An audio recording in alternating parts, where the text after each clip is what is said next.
A new phase is beginning in the fight against COVID-19 as the FDA has announced emergency use authorization of the Pfizer vaccine in young children. This EUA means that children between the ages of 5 and 11 can now be vaccinated. Let's talk about this. Dr. Rosie Olivero is one of our infectious disease doctors with the Helen DeVos Children's Hospital. Dr. Olivero, thank you for taking the time to answer some of the questions that we know are on the minds of families, especially parents, when it comes to whether or not they should vaccinate their children. First of all, your reaction to the news that the Pfizer vaccine has gotten an emergency use authorization from the FDA. Yeah, so I honestly am ecstatic. This information could not come at a better time. So we've obviously had a long road with this pandemic, but at this current time in West Michigan, we are actually seeing that COVID-19 cases are still on the rise, especially in children. Whereas cases are falling in many other places in the United States, we are still seeing this as a very big healthcare issue for school-age children in the United States. There's been a lot of reporting about the really minimal impact that this has on kids, generally speaking. We know that's bared out in the numbers that we've seen. Why do we still think it's important for kids to be vaccinated from this? Yeah, absolutely. So there has been a lot of debate and confusion around this topic because children have not made up the majority of those coming into the hospital with severe acute respiratory COVID-19. But COVID is not necessarily benign for all children who contract the virus. When you combine acute respiratory COVID-19, which carries somewhere between a 1 and 5% hospitalization risk, the multisystem inflammatory condition, a rare post-infectious inflammatory condition that children can get, as well as long COVID. We do see that children can suffer from this virus directly, but then also the indirect effects on children, having missed school, being disconnected from friends and loved ones, and not being able to do their normal activities. These things have had quite a weight on children. So indeed, the pandemic has had an effect on children, and it continues to do so. But just as important as that is that children make up 25% of the United States population. So to achieve adequate immunity in the United States, to prevent further waves of variants of concern, vaccinating children will indeed be incredibly important. Because as the pandemic goes on, say children less than 12 are not vaccinated, they will indeed be the population that suffers the most from acute COVID and also can be responsible for transmitting it to others and propagating the spread of variants of concern. Let's talk about the vaccine itself. What is going to be different about the vaccine our children will be getting compared to the vaccine that the adults got? For this vaccine trial, looking at our children 5 to 11 years of age, there were actually 3 different doses that were studied. But most importantly, the dose that has been authorized by the FDA to be given to 5 to 11-year-olds is 1/3 the dose that's given to the older teenagers and adults. So actually children who will be eligible to get the vaccine at this point in time will actually get 1/3 the dose that's given to a teenager or an adult. And that the point of that is really to have all of the benefits of an effective immune response while minimizing any side effects from the vaccine that otherwise are unnecessary. So for a child, 1/3 the dose is what they'll be receiving at this point in time for the Pfizer vaccine. With the adults, we've seen in most cases they need at least 2 doses of the vaccine. Will that be the case for children as well? That is a great question. So the way that the trial was conducted by Pfizer and the data that was provided to the FDA was for a 2-dose series of that vaccine. So all of the data that I spoke of and the adverse events that could be encountered, that's really looking at a 2-dose regimen. Do you have any concerns about kids getting the vaccine? I do not. And as we look at the information that was provided by Pfizer to the FDA, they submitted their safety and efficacy data. So first of all, they had over 2,200 children enrolled in this vaccine trial, and they were able to look at endpoints in terms of vaccine efficacy, the immune response that was generated by the vaccine, and the safety endpoints. So in this study, there were no serious adverse effects other than high fever. So there were no deaths. There were no cases of myo or pericarditis, which we have seen rarely in our older teenagers and young adults after receiving the vaccine. So the side effect profile is very reassuringly negative. So we're very excited that this is indeed a safe vaccine. We know that with adults, there were some rare cases of side effects related to the vaccine. Are those the same in children, or are we seeing anything different there?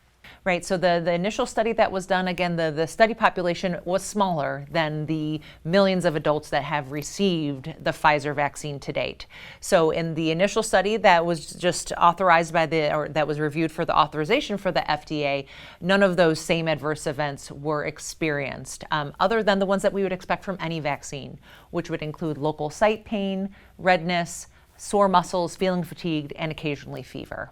What about kids that have already had COVID? Yeah, that is an excellent question.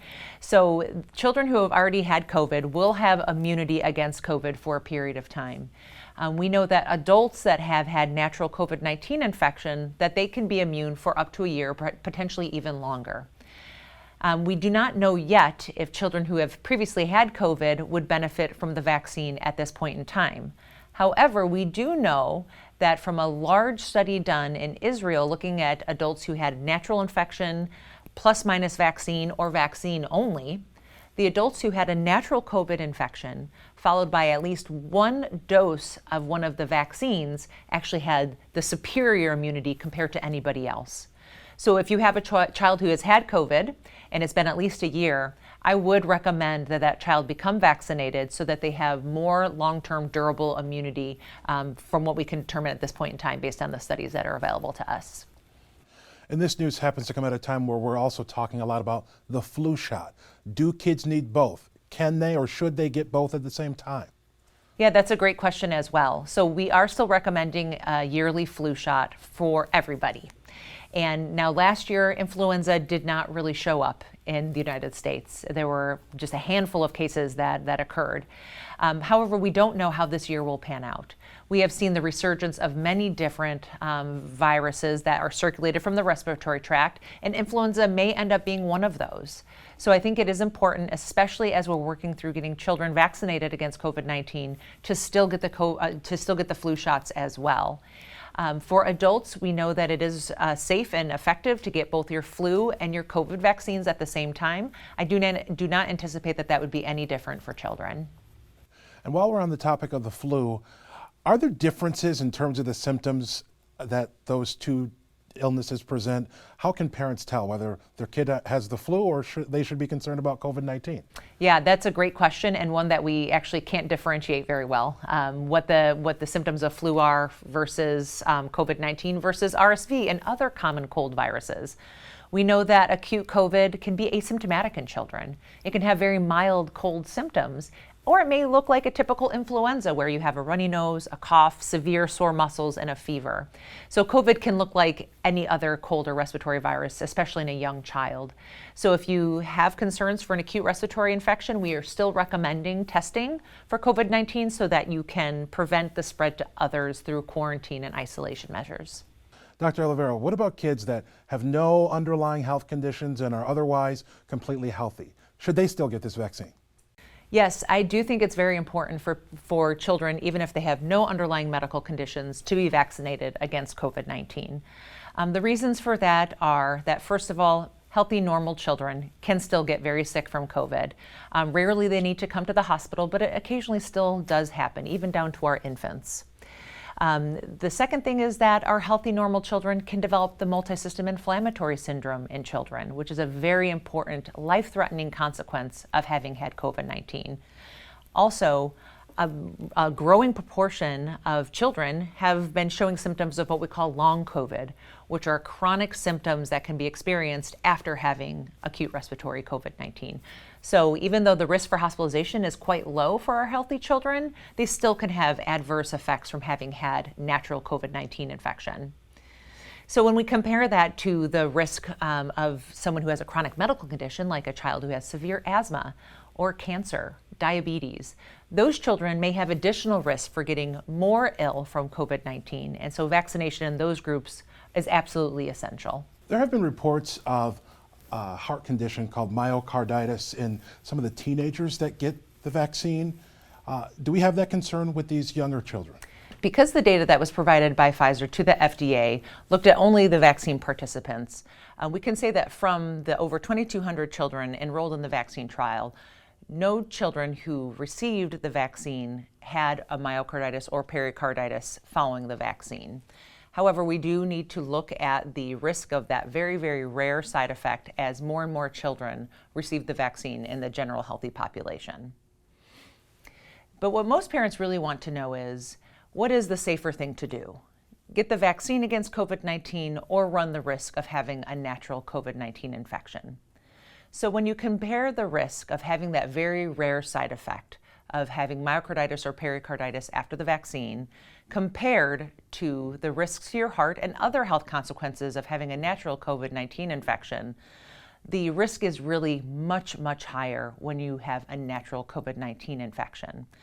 So if you compare the 1 in 100,000 chance of getting myocarditis or pericarditis from the vaccine compared to the anywhere from 5 to 10% risk of having something negative happen because of a natural COVID infection, the risk of having the natural COVID-19 infection is approximately 10,000 times higher than having something negative happen because of the vaccine itself. How important do you think this step is in adding children to the list of those able to get the vaccine?